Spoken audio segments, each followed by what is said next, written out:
Buenos días, profesores y compañeras. En esta ocasión nosotros les hablaremos sobre el templo de Hera II. Este templo corresponde a la época en donde empezó la colonización y el dominio comercial del Mediterráneo por las polis griegas. Acaya, que es una provincia del Imperio Romano, fundó varias colonias en la Italia meridional, a las que los romanos llamaban Gran Grecia. Grandes colonias como la Sibaris, la de Posidonia y las Mesinas. También este templo es conocido erróneamente como el Templo de Neptuno, que fue construido en el orden dórico en el siglo V, en el año 450 a.C., al norte del templo de Hera I. Este templo se ubica en Pasteum, una antigua ciudad greco-romana en la región de Campania, Italia. Está situado al sureste de la provincia de Salerno, a 40 kilómetros de la capital provisional y a pocos kilómetros de Nápoles. La ciudad de Posidonia, posteriormente Pasteum, se ubica en la actual Italia, en el Golfo de Salerno, cerca del mar Tirreno. Se teoriza que en esta zona las edificaciones han soportado muy bien el paso del tiempo debido a que esta zona está llena de marismas, que quiere decir que es un terreno pantanoso. La basílica y el templo de Hera II se ubican próximos entre sí en el santuario urbano de Hera. Están situados en la parte sur de la ciudad, mientras que en la parte norte se encuentra el templo de Ceres. Todos ellos tienen a su alrededor abundantes restos de otros elementos de culto, que formaban un conjunto de edificaciones de templarios. Forma y volumetría del templo de Hera II. En este templo encontramos una planta rectangular que cuenta con 54,3 metros por 24,5 metros de largo. Esta consta con una fachada en la cual encontramos dos columnas inantis en la parte del pronaos y dos columnas en la parte del opistódomos.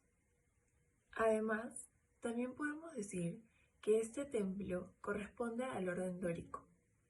Los templos fueron pensados para ser vistos desde afuera, mientras que el interior está pobremente articulado.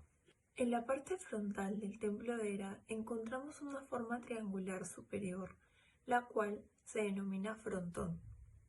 El espacio interior de dicho triángulo se denomina tímpano. Como ya habíamos dicho anteriormente, este templo se caracteriza por tener una volumetría rectangular.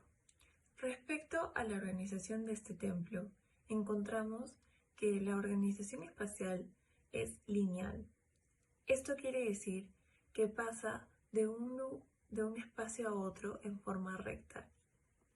El primer espacio que encontramos es el pronaos. Este es un pequeño vestíbulo que nos dirige directamente a la sala de la sella o naos.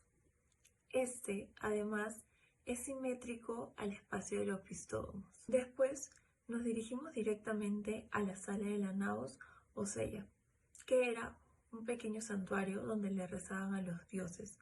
Esta se denominaba la sala más importante de todo el templo.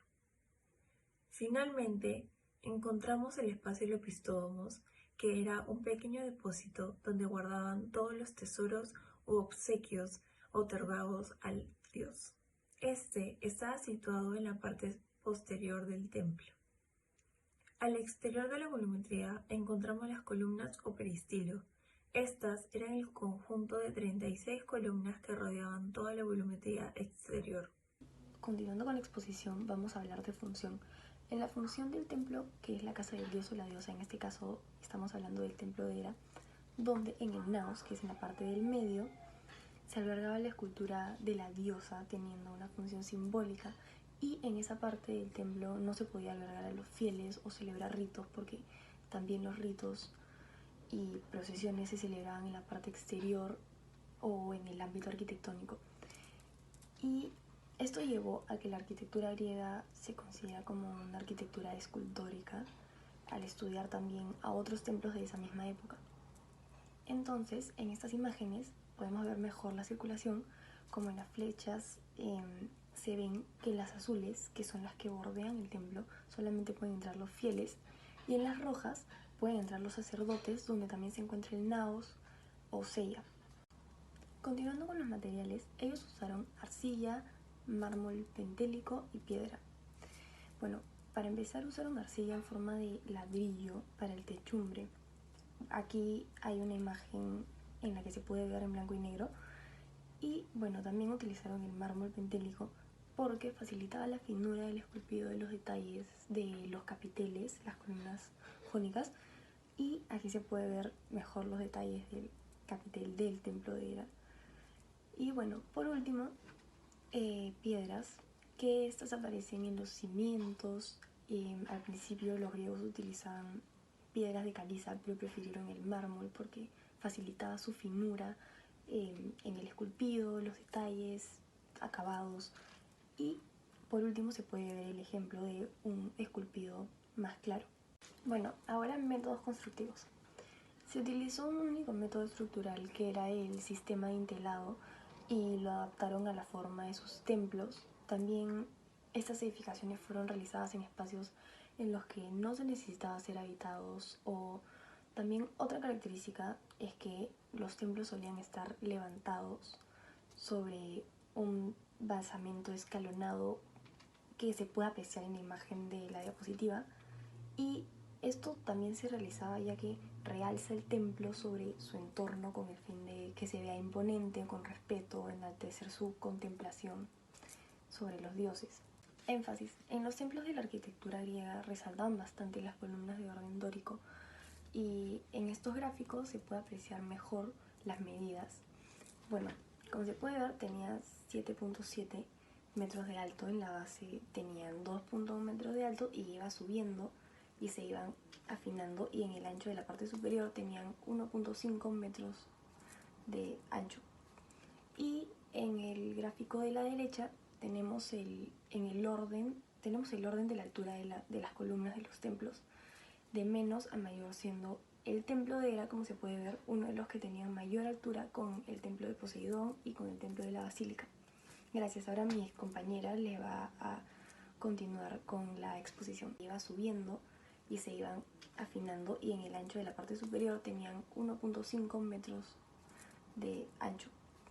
Y en el gráfico de la derecha tenemos el orden de la altura de las columnas de los templos, de menos a mayor, siendo el templo de Hera, como se puede ver, uno de los que tenía mayor altura, con el templo de Poseidón y con el templo de la Basílica.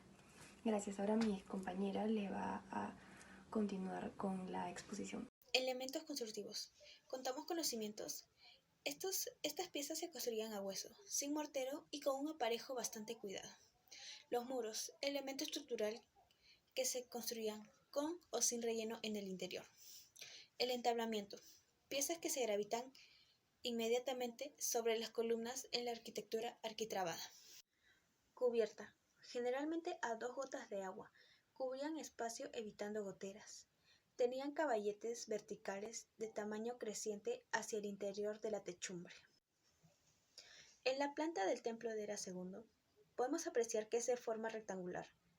Se visualizan los espacios como la cela o naos, el pronaos, el opistódomo, donde se encuentran las columnas en intis, el pasaje lateral y las columnas que rodean todo el templo. En la elevación contamos con el frontón, el entablamiento, las columnas y el creptis, graderías de 3 escalones. En el corte A podemos apreciar el pasaje lateral, la cela o naos. En el corte B podemos apreciar el pasaje lateral, el opistódomo, cela o naos y el pronaos. En la vista frontal del templo de Hera II podemos apreciar las 6 columnas, el cual hace que se le atribuya el nombre de hexastilo. En la vista de perfil del templo de Hera II podemos apreciar 14 columnas, el cual se le atribuye el nombre de períptero. Análisis. Edificio representativo del orden dórico griego, construido casi de manera paralela al Partenón ateniense, también de orden dórico griego, empleando en este edificio más arcaico y tosco que su contemporáneo ateniense. El templo presenta una planta rectangular, con 6 columnas en el lado más corto y 14 columnas en el lado más largo. Al tener 6 columnas en el lado más corto, este tipo de templo recibe el nombre de hexastilo, mientras que por su planta, rodeado de una fila de 14 columnas exentas, recibe el nombre de períptero. El templo presenta una planta rectangular, con 6 columnas en el lado más corto y 14 columnas en el lado más largo. Al tener 6 columnas en el lado más corto, este tipo de templo recibe el nombre de hexastilo, mientras que por su planta, rodeado de una fila de 14 columnas exentas, recibe el nombre de períptero. Por último, contamos con la bibliografía. Muchas gracias.